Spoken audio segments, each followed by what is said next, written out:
Labadiena, gerbiami Galgumos žiūrovai. Sveikiname Jūs su artėjančiu pavasariu. Sveikiname Jūs su artėjančiu pavasariu. Sveikiname Jūs su artėjančiu pavasariu. Sveikiname Jūs su artėjančiu pavasariu. Šiandien laidoje matysite mūsų puikiausius reportažus tiesiai iš kultūros namų. Nors ir nebus iš kultūros namų, bet jie vis tiek bus patys puikiausi. Taigi laidoje žiūrėkite. Reportažą iš Kupiškio Paulo Matulionio pagrindinės mokyklos. Sveiki, Galgumos žiūrovai.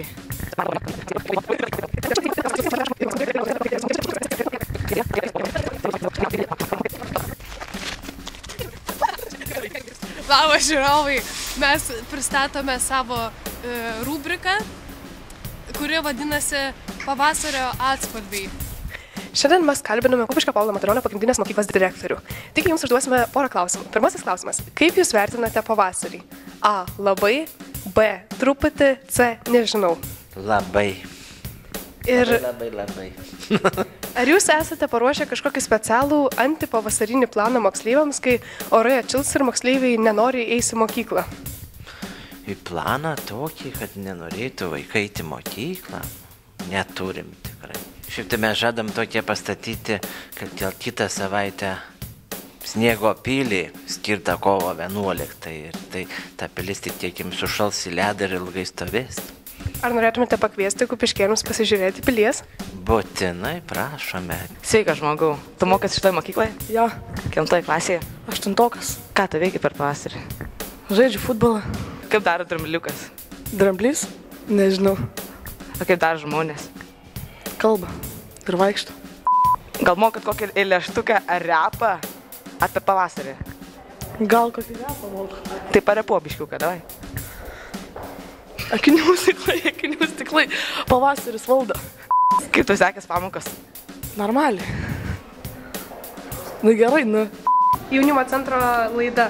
Žinau, jaunimo centro laida, bet kai aš jas pasižiūriu, tai man kai kurios jūsų jaunimo centro laido aš jau pakeliu.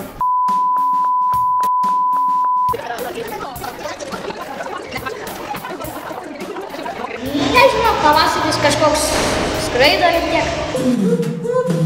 Aptarkime reportažą iš Matulionio. Kaip manote ar jums patiko šis reportažas?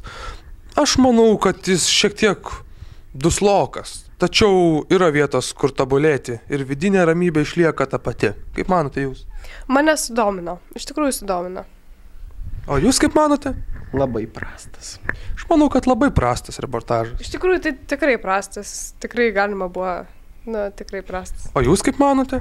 Labai prastas. Aš manau, kad labai prastas. O dabar žiūrėkite reportažą iš televizijos laidos Kaimas ir pakaimas. Labą dieną, mėly mūsų televizijos žiūrovai. Su jumis laida Tarp kaimo ir kaimo. Šiandien laidoje kalbinsime Seimo narį Vytautą Lundsbergį. Labą dieną visiems žiūrovams. Ponas Vytautai Lundsbergi, artėja pavasaris ir ką jūs planuojate veikti pavasarį? Socializmas nėra toks sudėtingas, kaip žmonės mano. Nors Sovietų armija įžengė į Lietuvą gana seniai, tačiau grėsmės mums nebekelia. Lietuva laisva. Ar kada nors mums grąžinsite vagnorkas, kurie žmonės buvo susitaupę sovietų laikais? Prie Vagnoriaus nebuvo taip blogai, kaip žmonės galvoja. Iš tikrųjų, dauguma aspektų sutampa su jūsų požiūriu. Bet dėl Vagnorkų aš nesu labai tikras, nes nesu aš jų matęs. Ar Borisas Jelcinas buvo jūsų draugas? Taip, prisipažinsiu. Nuo mažens mes žaisdame smėlio dėžėse. Esame kartą vogę iš kaimynų obuolius. Tikiuosi, daugiau tai nepasikartos. Bet nors ir buvome maži blogi vaikai, dabar užaugome tikrais darbščiais vyrais. Kur pirkote švarką? Šitą švarką. Taip. Šitą švarką. Taip. Šitą švarką aš pirkau T-Market parduotuvėje prie buvusios Sodžiaus. Dėkui. Ačiū. Dabar aptarkime reportažą apie Vytautą Lundsbergį. Bet asmeniškai man nepatiko tos laidos vedėjas. Kaip jūs manote? Iš tikrųjų patraukęs, domina labai. Aš manau, kad tas Lundsbergis buvo kažkoks netikras, kaip dirbtinis. Kaip iš kolūkio. Tiesą sakote, Akvilė. Kaip nužengęs iš kolūkio, ne? Tikrai, čia jau nebegalim gvildenti šitos temos. Viskas išsemta ir tiesiog nebėra iš ko daugiau kalbėti. Tiesiog laukim, kol pribėgs naujų upių. Laukim ir jūs laukite naujų mūsų laidų. Visą gerą, žiūrovai. Iki, žiūrovai. Visą gerą. Visą gerą, žiūrovai. Iki. Visą gerą, žiūrovai.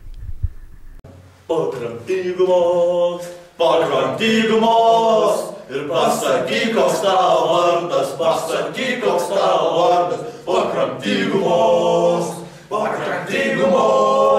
pasakyk, koks tavo vardas, pasakyk, koks tavo vardas.